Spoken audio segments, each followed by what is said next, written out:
Hello everyone, welcome to my YouTube channel. Friends, आज इस lecture में हम लेक्चर नंबर 4 में डिस्कस करेंगे संविधान के भाग के बारे में, जो कि इंडियन पॉलिटी का लेक्चर है। और इंडियन पॉलिटी की इस सीरीज हम कंप्लीट सीरीज करेंगे और इस सीरीज में आपको फायदा मिलेगा यूपी पीसीएस के एग्जाम के लिए और आरओ के प्री प्लस मेंस दोनों के लिए आपको बहुत ही ज़्यादा फायदा मिलेगा। तो इस सीरीज को आप लोग जरूर देखिएगा। इस सीरीज की प्लेलिस्ट की लिंक आपको डिस्क्रिप्शन बॉक्स में दे दी जाएगी, तो वहां से आप लोग इस सीरीज को डाउनलोड भी कर सकते हैं। साथ में आप इस सीरीज के जितने भी लेक्चर आ रहे हैं तो उन लेक्चर को देखकर अपनी पॉलिटी का सेक्शन है उसको पूरा कर लीजिए, क्योंकि पॉलिटी के सेक्शन से महत्वपूर्ण क्वेश्चन पूछे जाते हैं। 18 से 20 क्वेश्चन कह लीजिए तो यहाँ से पूछे जाते हैं। तो 18 से 20 क्वेश्चन की तैयारी आपकी बिल्कुल पक्की हो जाएगी। बस आप लोगों को क्या है, देखते जाना है। इसकी पीडीएफ की लिंक आपको डिस्क्रिप्शन बॉक्स में दे दी जाएगी, तो वहां से जाकर आप पीडीएफ डाउनलोड कर सकते हैं। बिल्कुल फ्री ऑफ कॉस्ट ये पीडीएफ प्रोवाइड कराई जाएगी, जो कि माइंड मैपिंग की तरह से ये पीडीएफ बनाई गई है और एग्जाम ऐप पर आपको ये पीडीएफ मिल जाएगी। सोशल मीडिया प्लेटफॉर्म पर भी जुड़ सकते हैं, जो कि आपको लास्ट में बताया जाएगा। जितने भी सोशल मीडिया प्लेटफॉर्म है जहां से जुड़ सकते हैं और आप अपनी क्वेरी भी कर सकते हैं। आज के इस लेक्चर का जो टॉपिक है वो क्या है, संविधान के भाग। इसको हम डिस्कस करते हैं। और संविधान के भाग को डिस्कस करने से पहले हम पिछले टॉपिक यानी संविधान सभा या संविधान के निर्माण से संबंधित जो टॉपिक है उसमें कुछ चीजें छूट गई थी, उसको मैं डिस्कस कर लेता हूं। उसको आप लोग याद रखिएगा। उसके बाद मैंने प्रस्तावना टॉपिक कवर कर लिया था, लेकिन मैंने कुछ चीजें नहीं बताई थी। हालांकि प्रस्तावना वाले टॉपिक में बताना चाहता था, लेकिन मुझे याद नहीं रहा, इसीलिए मैंने नहीं बताए। क्योंकि प्रस्तावना वाला टॉपिक मैंने पढ़ाना जब स्टार्ट किया था तो प्रस्तावना पढ़ाता रहा था। इसके बाद मैं ये चीज भूल गया कि आपको संविधान सभा से रिलेटेड कुछ फैक्ट छूट गए हैं, वो बताने हैं। तो आज याद आया, तो इसीलिए आप देख लीजिए। संविधान सभा से संबंधित कुछ महत्वपूर्ण तथ्य हैं, उनको आप लोग नोट कर लीजिए। जो इस पीडीएफ में नहीं है तो वो आप लोग नोट कर लीजिए। देखिए, इस बात करते हैं संविधान सभा की। संविधान सभा संविधान सभा से रिलेटेड बहुत से फैक्ट हैं जो छूट गए हैं, उनकी चर्चा कर लेते हैं। देखिए क्या है, पहले तो हम बात करते हैं संविधान सभा की। तो संविधान सभा का जो गठन है वो कब होता है, या फिर कह लेते हैं कि संविधान सभा का गठन किसके द्वारा किया जाता है। मैंने उस लेक्चर में आपको बताया था, कैबिनेट मिशन 1946 के द्वारा इसका गठन किया जाता है। और संविधान सभा में कितने मेंबर यानी कितने सदस्य रखे जाते हैं, कितने सदस्य होते हैं, सदस्य हैं 389। और ये कब है, ये है विभाजन के पूर्व। विभाजन के पूर्व विभाजन के पूर्व यानी विभाजन से पहले की बात है। और बाद में अगर बात करें सदस्यों की संख्या तो कितनी हो जाती है, 299। और ये कब हो जाती है, विभाजन के बाद। तो विभाजन के बाद सदस्यों की संख्या कितनी हो जाती है, 299। और विभाजन से पहले 389। और यहाँ पर अगर बात कर ली जाए इतने सदस्यों में महिला सदस्य कितनी थी, कितनी महिला सदस्य थी, तो महिला सदस्य थी 15। 15 महिला सदस्य थी। तो आपको 15 के नाम नहीं याद रखने होंगे, बस 4 या 5 लोगों के नाम याद रख लीजिए। सरोजिनी नायडू, विजय लक्ष्मी पंडित, राजकुमारी अमृत कौर, सुचेता कृपलानी, और इसके बाद में लीला राय, मालती चौधरी, दक्ष और एनी मस्करीनी भी याद कर लीजिए, एनी मस्करीनी। इसके बाद में अम्मू स्वामीनाथन। तो ये आप लोग 4-5 नाम याद कर लीजिए जो कि महत्वपूर्ण है, यहाँ से क्वेश्चन बन सकता है। तो टोटल 15 महिला सदस्यों में से जो आपको 5 से 6 महत्वपूर्ण नाम बताए हैं वो याद कर लीजिए, महत्वपूर्ण बिंदु है। अब देखिए, एक नाम बताया था मैंने, राजकुमारी अमृत कौर। जब स्वतंत्र भारत का पहला मंत्रिमंडल बनता है तो राजकुमारी अमृत कौर को कौन सा मंत्रालय मिलता है, हेल्थ मिनिस्ट्री मिलती है। यानी जो स्वास्थ्य मंत्रालय होता है वो राजकुमारी अमृत कौर को प्रोवाइड कराया जाता है। इसके बाद में संविधान सभा से रिलेटेड आपको बहुत सी चीजें याद रखनी होंगी, जैसे कि बैठकों के बारे में मैंने चर्चा किया था। तो यहाँ पर मैंने एक चीज नहीं बताई थी कि इसमें कुल अधिवेशन कितने हुए थे। कुल अधिवेशन की अगर संख्या पूछी जाए तो कुल अधिवेशन हुए थे 11 टोटल अधिवेशन हुए थे। संविधान अंगीकृत कब किया गया था, 26 नवंबर 1949 को अंगीकृत किया गया था। अगर इसकी संविधान सभा की पहली बैठक की बात की जाए, पहली बैठक, तो पहली बैठक कब होती है, पहली बैठक होती है सर 9 दिसंबर 1946 को इसकी पहली बैठक होती है।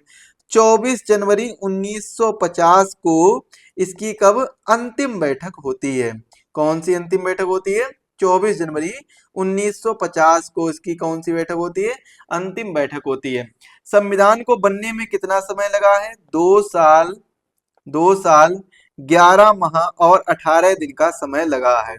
11 माह और 18 दिन का समय लगा है संविधान को बनने में। कब बनकर तैयार हो गया था? 26 नवंबर 1949 को बनकर तैयार हो गया था, लेकिन लागू कब हो गया था? 26 जनवरी 1950 को लागू किया गया था। अब सर 26 जनवरी 1950 को ही क्यों लागू किया गया था? इसके पीछे कारण क्या है? तो जब आप हिस्ट्री में पढ़ेंगे, इसके पीछे कारण है 26 जनवरी 1930 को। 26 जनवरी 1930 को एक नदी थी जिसका नाम था रावी नदी। तो रावी नदी के तट पर क्या किया जाता है? झंडा फहराया जाता है। रावी नदी के तट पर क्या किया जाता है? झंडा फहराया जाता है, मतलब जो भारतीय ध्वज है उसको फहराया जाता है। और इसी समय इसकी कौन सा अधिवेशन होता है? तो इसे यहाँ पर कौन सा अधिवेशन होता है? लाहौर अधिवेशन होता है। कौन सा अधिवेशन? लाहौर अधिवेशन होता है। याद रखिएगा, महत्वपूर्ण बिंदु है। और इसी अधिवेशन के तहत क्या चीज मांग कर ली जाती है? पूर्ण स्वराज्य की मांग कर ली जाती है। इस अधिवेशन की अध्यक्षता कौन करता है? अध्यक्षता की अगर बात की जाए, अध्यक्षता तो कौन करते हैं? JL नेहरू, यानी पंडित जवाहरलाल नेहरू के द्वारा इस अधिवेशन की अध्यक्षता की जाती है। और 26 जनवरी 1930 को रावी नदी के तट पर झंडा फहराकर यहाँ पर पूर्ण स्वराज की मांग कर ली जाती है। किसकी मांग कर ली जाती है? पूर्ण स्वराज की मांग कर ली जाती है। और इसी समय क्या होता है? 26 जनवरी 1930 से 26 जनवरी 1930 से 26 जनवरी 1947 तक भारत ने अपना क्या बनाया था? स्वतंत्रता दिवस मनाया था। क्या मनाया था? भारत ने अपना स्वतंत्रता दिवस मनाया था 26 जनवरी 1930 से लेकर 26 जनवरी 1947 तक। और जब 15 अगस्त 1947 को फाइनली जब देश आजाद होता है, तो हम क्या मनाते हैं? 15 अगस्त को अपना स्वतंत्रता दिवस मनाने लगे थे। कब? 15 अगस्त को। इसीलिए 26 जनवरी की डेट को याद रखने के लिए 26 जनवरी 1950 को क्या होता है? संविधान लागू किया जाता है। कब लागू किया जाता है? 26 जनवरी 1950 को संविधान लागू किया जाता है। और इसी संविधान के लागू जब होता है, तो इस दिन को हम किस तौर पर मनाते हैं? इस दिन को हम रिपब्लिक डे के तौर पर मनाते हैं, यानी गणतंत्र दिवस के तौर पर मनाते हैं। किस तौर पर मनाते हैं? रिपब्लिक डे, गणतंत्र दिवस, गणतंत्र दिवस के तौर पर मनाते हैं 26 जनवरी 1950 को। तो 26 नवंबर 1949 को जब संविधान बनकर तैयार हो गया था, तो 16 अनुच्छेद लागू कर दिए गए थे उसी समय, लेकिन बाकी के जो अनुच्छेद हैं वो 26 जनवरी 1950 को लागू किए गए थे। इसके बाद में यहाँ पर आपको दो तीन चीजें और याद रखनी होंगी। बाकी तो मैंने वहां पर आपको सब कुछ बता दिया था संविधान सभा वाले टॉपिक में, लेकिन दो चीजें आपको नहीं बताई थी। एक तो स्वतंत्रता पूर्व मंत्रिमंडल मंत्रिमंडल और दूसरा है स्वतंत्रता स्वतंत्र भारत, कह सकते हैं स्वतंत्र भारत का मंत्रिमंडल, स्वतंत्र भारत का मंत्रिमंडल मंत्रिमंडल। तो ये चीज आप लोग याद रखिएगा।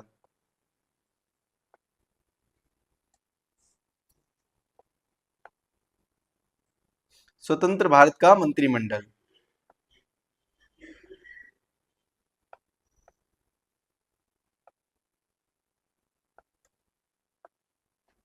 चलिए देखते हैं कौन कौन थे यहाँ पर। बहुत ही महत्वपूर्ण लोगों को याद रखना होगा। जैसे कि स्वतंत्रता पूर्व की बात कर लेते हैं, तो पंडित जवाहरलाल नेहरू का सेम रहता है, मतलब जो उनको स्वतंत्रता से पहले दिया जाता है मंत्रालय, वही बाद में दिया जाता है। तो कुछ ही नाम चेंज होते हैं। जैसे कि अगर रक्षा मंत्रालय की बात कर लें, तो बलदेव सिंह को दोनों टाइम पर मिलता है। इसके बाद में उद्योग एवं नागरिक आपूर्ति मंत्रालय स्वतंत्रता पूर्व की बात कर लें, तो जॉन मथाई को मिलता है। और स्वतंत्रता के बाद में जॉन मथाई को कौन सा मंत्रालय मिल जाता है? रेलवे एवं परिवहन का मंत्रालय मिलता है। और जो उद्योग एवं नागरिक आपूर्ति मंत्रालय है, वो श्यामा प्रसाद मुखर्जी को मिलता है। तो यहाँ पर आप लोगों का होमवर्क रहेगा कि इस जगह पर आप लोगों को स्वतंत्रता पूर्व और स्वतंत्र भारत के मंत्रिमंडल के बारे में लिखना होगा, उनके नामों को लिखना होगा, जो बहुत ही ज्यादा महत्वपूर्ण है। अच्छा, स्वतंत्रता पूर्व जो गठित पहला मंत्रिमंडल था, उसमें विधि मंत्रालय किसको मिला था? विधि मंत्रालय मिला था किसको? जोगेंद्र नाथ मंडल को मिला था। किसको मिला था? जोगेंद्र नाथ मंडल को मिला था। तो यहाँ पर हम एक काम ये कर सकते हैं, क्या कर सकते हैं कि इस जगह पर मंत्रालय का नाम लिख लेते हैं और स्वतंत्र भारत के मंत्रिमंडल और स्वतंत्रता पूर्व मंत्रिमंडल में दोनों के नाम लिख लीजिएगा। जैसे कि अगर हम बात कर लेते हैं विधि मंत्रालय की, तो विधि मंत्रालय की अगर बात करते हैं तो जोगेंद्र नाथ मंडल को स्वतंत्र पूर्व में मिला था, मतलब स्वतंत्रता से पहले जो मंत्रिमंडल का गठन किया गया था उसमें जोगेंद्र नाथ मंडल को विधि मंत्रालय मिला था।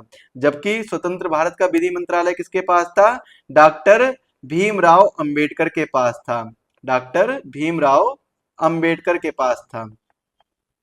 इसके बाद में स्वास्थ्य मंत्रालय की बात करते हैं। स्वास्थ्य मंत्रालय, तो स्वास्थ्य मंत्रालय स्वतंत्र भारत में किसके पास था? राजकुमारी अमृत कौर के पास था। राजकुमारी अमृत कौर। और स्वतंत्रता से पहले किसके पास था? गंजाफर अली खान।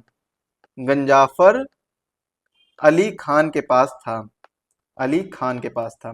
इसके बाद में अगर वित्त मंत्रालय की बात की जाए, वित्त मंत्रालय, तो ये किसके पास थे? आर के सन्मुखम शेट्टी। आर के सन्मुखम शेट्टी। सन्मुखम शेट्टी। और इस समय किसके पास था? स्वतंत्रता पूर्व किसके पास था? लियाकत अली खान के पास था। लियाकत अली खान। लियाकत अली खान के पास क्या था? स्वतंत्र पूर्व मंत्रालय था। इसके बाद में रेलवे अगर मंत्रालय की बात कर ली जाए, रेलवे मंत्रालय, रेलवे एवं परिवहन मंत्रालय, परिवहन मंत्रालय, तो जॉन मथाई के पास था स्वतंत्र भारत का, जॉन मथाई। और स्वतंत्रता से पहले किसके पास था? तो ये था रेलवे एवं परिवहन मंत्रालय आसफ अली के पास। किसके पास था? आसफ अली खान के पास था। तो इस प्रकार से आप सभी इंपॉर्टेंट मंत्रालय हैं वो याद कर लीजिएगा। महत्वपूर्ण मंत्रालय हैं, जैसे श्रम मंत्रालय जगजीवन राम के पास ही रहा था।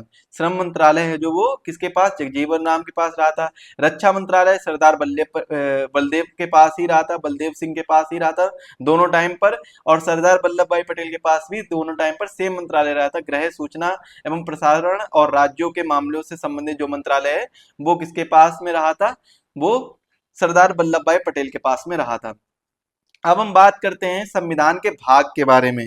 तो संविधान के भाग देखिए, मूल संविधान में कितने भाग थे? 22 भाग थे। और वर्तमान में भागों की संख्या कितनी है? 25 है। और संविधान संशोधन के द्वारा 4 भाग जोड़े गए हैं। भाग 4 का, भाग 9 का, भाग 9 खा और भाग 14 का। तो ये 4 भाग संशोधन के माध्यम से जोड़े गए हैं।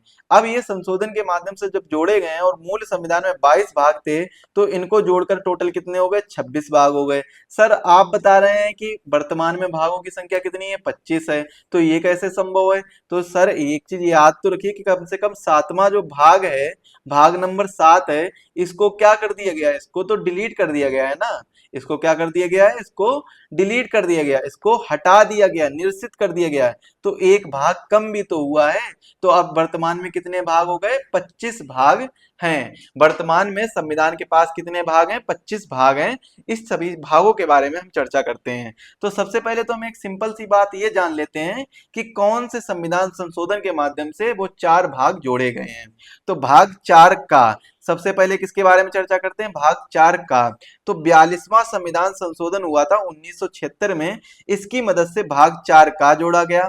भाग 9 का जोड़ा गया 74वें संविधान संशोधन की मदद से। और भाग 9 खा जोड़ा गया 97th कॉन्स्टिट्यूशनल अमेंडमेंट एक्ट 2011 की मदद से जोड़ा गया।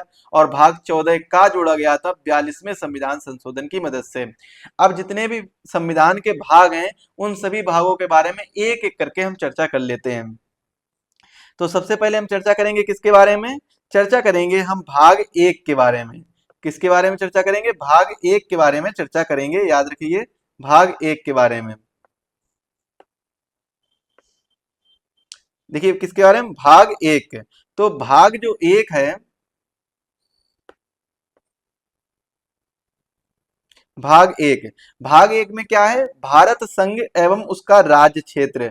भारत संघ एवं उसका राज्य क्षेत्र किसमें बात की गई है? भाग 1 में बात की गई है। कौन से भाग में बात की गई? भाग 1 में। और अनुच्छेद की बात कर ली जाए तो अनुच्छेद कौन सा हो जाएगा, अनुच्छेद 1 से 4 हो जाएगा। ये चीज भी महत्वपूर्ण है, अनुच्छेद भी आप लोग याद करके रखिए, क्योंकि ये कई बार एग्जाम में डायरेक्टली क्वेश्चन अनुच्छेद से पूछे जाते हैं। अनुच्छेद और भाग मिलाकर ये आपको अक्सर कर देखने को मिलेंगे सही मिलान वाले पार्ट में। जो सही मिलान वाला क्वेश्चन आता है ना, उस वाले भाग में आपको ये क्वेश्चन देखने को मिलेंगे। भाग 2 की बात करें तो नागरिकता के बारे में चर्चा की गई है। इसके बाद में भाग 3 की बात करें, मौलिक अधिकारों के बारे में। भाग 3 में अगर देखा जाए तो अनुच्छेद कहां से कहां तक, अनुच्छेद 12 से 35 हो जाएगा, और भाग 2 में 5 से 11 हो जाएगा। 5 से 11 अनुच्छेद 5 से 11 भाग 2 यानी नागरिकता, और 12 से 35 हो जाएंगे अनुच्छेद जो कहां पर हो जाएंगे, भाग 3 में। और भाग 4 में अनुच्छेद कौन से कहां तक हो जाएंगे, 36 से 51 तक भाग 4 में हो जाएंगे।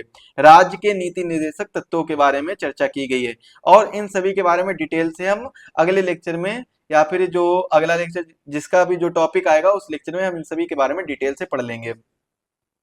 संविधान के महत्वपूर्ण भागों की बात कर लेते हैं। तो संविधान के महत्वपूर्ण भागों में भाग 4 का आता है अब एक, जिसमें मौलिक कर्तव्यों को जोड़ा गया था। 51A के तहत 51A में जोड़ा गया था, अनुच्छेद 51A में जोड़ा गया। कब जोड़ा गया था, 42nd कॉन्स्टिट्यूशनल अमेंडमेंट एक्ट 1976 के तहत जोड़ा गया था। और इन सभी चीजों के बारे में हम चर्चा ऑलरेडी से कर चुके हैं, तो ये सभी बताना उचित नहीं होगा। इसके बाद में भाग 5 में संघ सरकार के बारे में चर्चा की गई है, और अनुच्छेद 52 से 151 तक इसमें बात की गई है। कहां से कहां तक, अनुच्छेद 52 से 151 तक। ये महत्वपूर्ण बिंदु है, इस चीज को आप लोग याद रखिएगा, अनुच्छेद 52 से 51 तक, 151 तक। इसके बाद में भाग 6 में राज्य सरकार के बारे में चर्चा की गई है, अनुच्छेद 152 से 237 तक।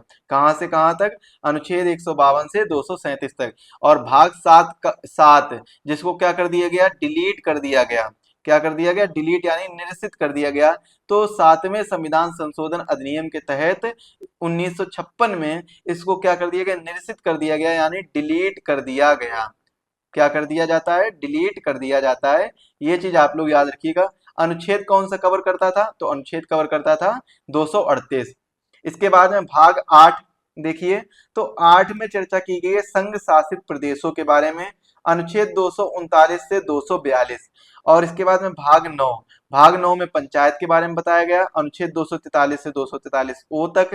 भाग 9 का नगर पालिका के बारे में बताया गया, 243 पी से 243 जेड जी तक। इसके बाद में भाग 9 का सहकारी संस्थाओं के बारे में बताया गया, भाग 243 जेड एस से 243 जेड टी तक बताया गया है। अनुच्छेद कहां से कहां तक हो जाएगा, 243 जेड एस से 243 जेड टी तक अनुच्छेद हो जाएंगे, नौखा। और ये जो दोनों नौका और नौखा, ये कैसे जोड़े गए थे, संविधान संशोधन की मदद से जोड़े गए थे, यानी कॉन्स्टिट्यूशनल एक्ट से जोड़े गए थे। इसके बाद में भाग 10 देखिए, तो भाग 10 में किसके बारे में चर्चा की गई है, अनुसूचित जाति एवं जनजाति क्षेत्रों के बारे में चर्चा की गई है, जो अनुच्छेद 244 से 244 ए में इनका वर्णन किया गया है। इसके बाद में भाग 11 में देखिए किसके बारे में चर्चा की गई है, केंद्र एवं राज्य संबंधों के बारे में चर्चा की गई है। किसके बारे में, केंद्र एवं राज्य के मध्य संबंधों के बारे में, प्रशासनिक एवं विधायी संबंधों के बारे में भी चर्चा की गई है। और वहीं अनुच्छेद की बात कर लें तो 245 से 263 तक अनुच्छेद ये कवर करता है, भाग 11। इसके बाद में भाग 12 की अगर बात कर लेते हैं, तो भाग 12 देखिए केंद्र एवं राज्य के मध्य संबंध, जहां पर वित्तीय संबंध के बारे में चर्चा की गई है। इससे पहले प्रशासनिक एवं विधायी संबंध थे, अब कौन सा संबंध आ गया, वित्तीय संबंध आ गया भाग 12 में, जिसमें हम बात करते हैं 264 से 300 ए तक। और 300 ए में किसको रखा गया है, संपत्ति के अधिकार को रखा गया है। जब मौलिक अधिकार हम पढ़ेंगे तब इसके बारे में भी पढ़ेंगे, संपत्ति के अधिकार के बारे में भी पढ़ेंगे। इसके बाद में भाग 13 देखिए, भारत राज्य के क्षेत्र के भीतर व्यापार एवं वाणिज्य, जो कि इंपॉर्टेंट नहीं है, ये दोनों आप लोग नहीं भी याद करेंगे तब भी कोई दिक्कत नहीं होगी, क्योंकि ये ज्यादातर पूछे नहीं जाते हैं। जो पूछे जाते हैं उनके बारे में मैं बता दूंगा कौन कौन से भाग सबसे ज्यादा पूछे जाते हैं। इसके बाद में भाग 14 देखिए, 14 में चर्चा की गई है संघ व राज्य के अधीन सेवाएं, संघ व राज्य के अधीन सेवाएं यानी पब्लिक सर्विस कमीशन की बात की जाती है। किसकी बात की जाती है, पब्लिक सर्विस कमीशन, या फिर हम कह सकते हैं UPSC, union public service commission, और स्टेट पब्लिक सर्विस कमीशन यानी एसपीएससी के बारे में बात की जाती है। इसके बाद में भाग 14 का केंद्र अधिकरण यानी ट्रिब्यूनल की बात की गई अनुच्छेद 323 ए से 323 बी तक। इसके बाद भाग 15 में निर्वाचन के बारे में बात की गई 324 से 329 ए तक इसमें चर्चा की गई है। भाग 16 में भारत कुछ वर्गों के लिए विशेष प्रावधान, जो SC ST OBC माइनॉरिटी होंगे उनके लिए विशेष प्रावधान रखेगा, वो अनुच्छेद 330 से 342 तक इनकी चर्चा की गई है। इसके बाद में भाग 17 देखिए, राजभाषा के बारे में बताया गया 343 से 351 तक अनुच्छेद में वर्णन किया गया है। और भाग 18 में आपात उपबंध बताए गए हैं, जो कि कितने प्रकार के होते हैं, 3 प्रकार के होते हैं, नेशनल इमरजेंसी, स्टेट इमरजेंसी और फाइनेंशियल इमरजेंसी।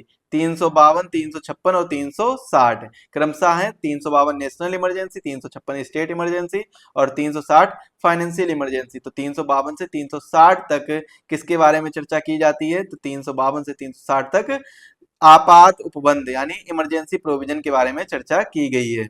ये चीज याद रखिएगा, महत्वपूर्ण बिंदु है, कई बार एग्जाम में पूछा भी गया है डायरेक्टली। भाग 19 में प्रकीर्ण एवं विविध के बारे में बताया गया, जो कि अनुच्छेद 361 से 367 तक चर्चा की गई है। संविधान संशोधन की बात कर लेते हैं तो भाग 20 में इसके बारे में चर्चा की गई, अनुच्छेद 368 के तहत चर्चा की गई है।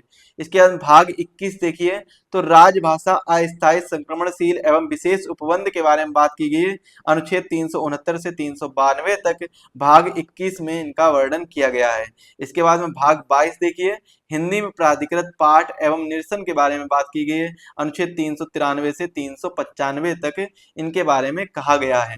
तो आज के इस लेक्चर में मैंने सीखा क्या, कि भागों के बारे में, जो भारतीय संविधान के भाग हैं यानी पार्ट हैं, पार्ट्स ऑफ इंडियन कॉन्स्टिट्यूशन है, उसके बारे में सीखा।